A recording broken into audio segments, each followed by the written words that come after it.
நல்லெண்ணெய் ஊற்றுற தப்பு அப்படின்னு இன்னமும் ரிசர்ச் வந்து சில வெஸ்டர்ன் மெடிசன் அக்செப்ட் பண்ண மாட்டாங்க நல்லெண்ணெய் ஊற்றக்கூடாதுன்னு சொல்லிட்டு. இனிமேல் எங்கள் தாத்தா திட்டுவார், கண்ணில் நல்லெண்ணெய் ஊற்று, காதில் எண்ணெய் ஊற்றுன்னு இன்னமும் திட்டுறாரு. நாங்கள் போனால் ஊற்றுறேன், இங்கே வந்தால் நான் ஊற்றுறேன். ஆனால் யாராவது கேட்டிங்கன்னா ஊற்றக்கூடாது, வேண்டாம், அது வந்து இன்ஃபெக்ஷன் ஆகும், அதாவது இதாகவும் சொல்கிறாங்க. இன்னமும் கண்ணில் நல்லெண்ணெய் ஊற்றுற பழக்கம், காதில் ஊற்றுற பழக்கம் இன்னமும் இருக்குது சார். எனக்கு இது எல்லாமே கண்ணை ட்ரைனஸை ஓவர் கம் பண்ணும். நெக்ஸ்ட் கண்ணு அழகாக நல்ல மசாஜ். நான் ஏற்கனவே சொன்ன மாதிரி ஏதாவது அதிகமாக ஒர்க் அவுட் கொடுத்தீங்கன்னா அதுக்கு சூதன் பண்ணுறதுக்கு ரிலாக்ஸ் பண்ணுறதுக்கு வேணும். காலையில் எந்திரிச்சு சும்மா அட்லீஸ்ட் ஒரு 2 கிலோமீட்டர் தூரத்தில் பாருங்க, தூரத்தில் பார்த்து கண்ணை நல்லா சூதன் பண்ணுங்க. இது பண்ணணும்னா கண்டிப்பாக காலையில் 5 மணிக்கு தான் பண்ணும் சார். அப்பதான் அந்த உங்களுக்கு நீங்க எந்திரிச்சுன்னா தெரியல, அந்த 3-4 மணிக்கு மேல ஒரு ஃபீல் வரும் பாருங்க, அந்த சில் காத்து. அதுல போய் எந்திரிச்சு கண்ணை திறந்து ரிலாக்ஸா ஃபீல் பண்ணி பாருங்க. சில்லுன்னு நினைக்கும் சொல்லும் போதே உங்களுக்கு ஒரு கண்ணு ஒரு குளிர்ச்சி ஃபீல் ஆகும் சார். அப்படி ஒரு கூலிங் அந்த டைம்ல கிடைக்கும் சார். அந்த மாதிரி கண்ணை சூதன் பண்ண ட்ரை பண்ணுங்க. எப்படின்னா அந்த டைம்ல ஓவரா வெளிச்சம் பார்த்துட்டே இருந்தாலுமே அந்த போட்டோ அந்த எப்படி ப்ராப்ளம் வருதுன்னு சொல்லிட்டு அது ஒரு பெரிய ரிசர்ச் ஒன்று போயிட்டு இருக்கு. இது எல்லாமே கண்ணை பாதிக்கும், ட்ரைனஸ்.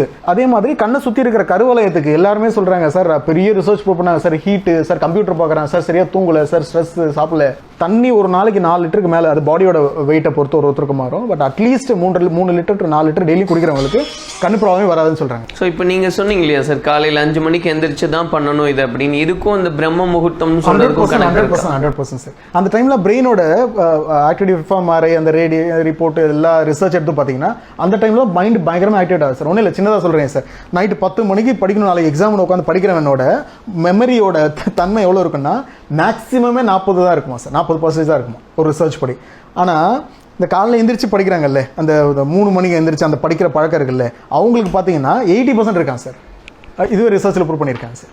அப்போ தொடர்ந்து இதெல்லாம் பண்ணும்போது கண்களை வந்து 100% சார். இது இல்லை, இன்னும் ஒரு டன்ஸ் இருக்குது சார். அதுவும் அவங்க கண்டிஷன் பொறுத்து. பட் மோஸ்ட்லி பார்த்தீங்கன்னா கண்டிப்பாக தூக்கம் வேணும், கண்டிப்பாக தண்ணி நிறைய குடிக்கணும், கண்ணு ஹீட் எல்லாம் பார்த்துக்கணும், ஐ பிளிங்க் கண்டிப்பாக இருக்கணும், கண்டிப்பாக டயட் இருக்கணும், கண்டிப்பாக லைஃப் ஸ்டைல் மாடிஃபிகேஷன் இருக்கணும். கண்டிப்பாக லைஃப் ஸ்டைல் மாடிஃபிகேஷனாக இப்போ சப்போஸ் ஒரு வேலை செய்கிறேன், ரொம்ப ஹீட்டு வருது, ரொம்ப ஓவனில் ஃபர்னேஸில் வேலை செய்கிறேன்னு சொன்னால், இல்லை 2 வீலரில் போனால் கண்டிப்பாக காகல்ஸ் யூஸ் பண்ணுங்கள் சார். ப்ரொடெக்டிவ் காகல்ஸ் யூஸ் பண்ணி ஆகணும். அந்த மாதிரி கண்ணை நம்ம பாதுகாத்துட்டு ஆட்டோமேட்டிக்காக இருக்கும் சார். Everything matters sir. இந்த வர்மக்கலை மூலமா வந்து தலைமுடி உதிர்றதையெல்லாம் வந்து தடுக்கலாம் அப்படின்றதெல்லாம் இருக்கு இல்லையா சார், அதை பத்தி சார்? அதுல வந்து சின்ன ஒரு விஷயம் மட்டும், ஜெனடிக் பேட்டர்ன் மட்டும் முடியாது சார். ஜெனடிக்னா அப்பாவுக்கும் அவளுக்கு அம்மா பையனுக்கும் இருக்குன்னா அப்படின்னா கண்டிப்பா முடியாது சார். பட் ஆனால் SCALP, S for skin, C for connective tissue, L for loose tissue, P for periosteum அப்படின்னு அந்த SCALP இந்த டிஷ்யூவை ஒன்று அட்ரஸ் பண்ணலாம் சார். அதாவது ஜுரம் வந்துட்டு போனவங்க பார்த்தீங்கன்னா கொஞ்ச நாள் கழிச்சு முடி கொட்டும். பாடி ஸ்கேல்பில் தள்ள என்ன சரியாக வைக்கலையா அவங்களுக்கும் முடி கொட்டுன்னு சொல்கிறாங்க.